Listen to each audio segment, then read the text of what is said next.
कुछ लोगों ने ये प्रोपेगेंडा भी फैलाया है हमारे दरमियान में से कि बड़े की कुर्बानियां जो होती हैं, इज्तिमाई कुर्बानियां, ये जायज नहीं है। आदमी को अपनी कुर्बानी के वक्त सामने होना जरूरी है। ऐसी बातें फैलाई गई हैं। मैं आपको हदीस पाक सुनाता हूं। अल्लाह के नबी सल्लल्लाहु तआला अलैहि वसल्लम ने इरशाद फरमाया हजरत फातिमा से, कहा है फातिमा अपनी कुर्बानी के वक्त सामने रहो। कुर्बानी के खून का कतरा जमीन पर गिरने से पहले अल्लाह ताला तुम्हारे पिछले सारे गुनाह माफ फरमाएगा। हदीस पाक है। लेकिन साथ में दूसरी हदीस ये भी है, नबी पाक सल्लल्लाहु तआला अलैहि वसल्लम ने अपनी कुर्बानी का वकील हजरत अली को बनाया था कि अपनी नियाबत दे दी कि मेरी तरफ से तुम कुर्बानी करो।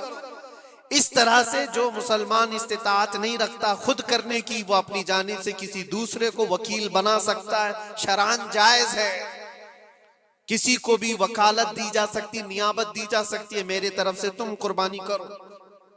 जैसे कि घर में कोई औरत मालिक निसाब है, अगर यह हुक्म होता कि औरत खुद जाकर के करे तो कहां से करती? औरत किसी को वकील बना सकती है, अपने शोहर को कह दी या किसी को दे दिया पैसे कि मेरी जानिब से तुम कुर्बानी करो। यह जायज है बिल्कुल। जिन लोगों ने यह प्रोपेगेंडा फैलाया है हमारे दरमियान में कि कुर्बानियां नहीं होती, वो जाहिल लोग हैं, पढ़े लिखे लोग नहीं। शरई मसाइल को जाने बगैर इस तरह की बातें अवामुल नास में, अवामुल मुस्लिमीन में फैलाना ये गुनाह है। हाँ, इस बात को याद रखें, जो वकील है कुर्बानी का उसके ऊपर जिम्मेदारी है कि वो जितने लोगों की कुर्बानी कर रहा है, जानवर शरीयत के मुताबिक का ले, ऐबदार जानवर की कुर्बानी ना करें। लागर हो, कमजोर हो, सींग टूटा हुआ हो, कान कटा हुआ हो, पैर कटा हुआ हो, दुम कटी हुई हो, या इतना कमजोर के चल नहीं सकता, खड़ा नहीं हो सकता, ऐसा ऐबदार जानवर ना ले। ये वकील की जिम्मेदारी है जो सबकी तरफ से कुर्बानी कर रहा है। और दूसरी चीज, ऐब किसको कहते हैं? ऐब किसको? कान में अगर सुराख है तो वो मकरू है, लेकिन कुर्बानी है उसकी। हाँ, सींग अगर बचपन उसके पैदाइशी नहीं आए थे तो जायज है उसकी कुर्बानी। आए थे और टूट गए तो उसकी मिकदार बताई गई है। 1/3 हिस्सा अगर टूटा है तो उस वक्त तक जायज है। उससे ज्यादा जड़ से टूटे हुए हैं तो कुर्बानी जायज नहीं। कोई पैर पूरा कटा हुआ है, दुम पूरी कटी हुई, ये ऐब में आता है। ऐबदार जानवर की कुर्बानी जायज नहीं। ये वकील करेगा, नहीं करेगा तो वो गुनहगार है। लेकिन इसका मतलब ये नहीं होता कि इज्तिमाई कुर्बानी जायज ही नहीं, जायज ही नहीं। ऐसी बातें क्यों फैलाई जाती हैं?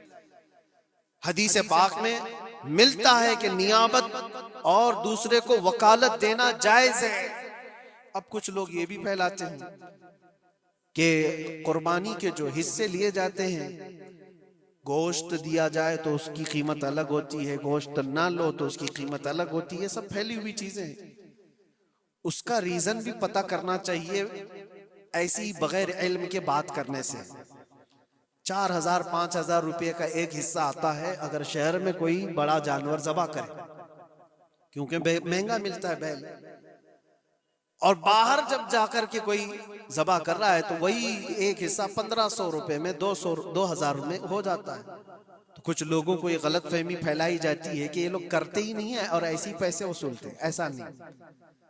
दूर दराज कुछ इलाके ऐसे हैं, बंगाल है, उड़ीसा है और भी कई इलाके बिहार के, जहां पर बड़े जानवर निहायत ही सस्ते दाम में मिलते हैं।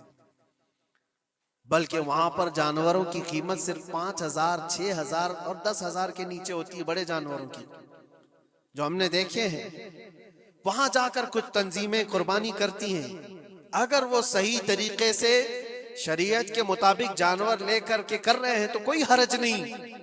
चाहे वो 200 रुपए हिस्से में भी करता हो, कोई हर्ज नहीं। कीमत मैटर नहीं करती, जानवर मैटर करता है। कीमत चाहे जितनी भी हो रही हो। इस चीज को आज वजाहत करना जरूरी था, इसलिए मैंने आपके सामने बयान किया।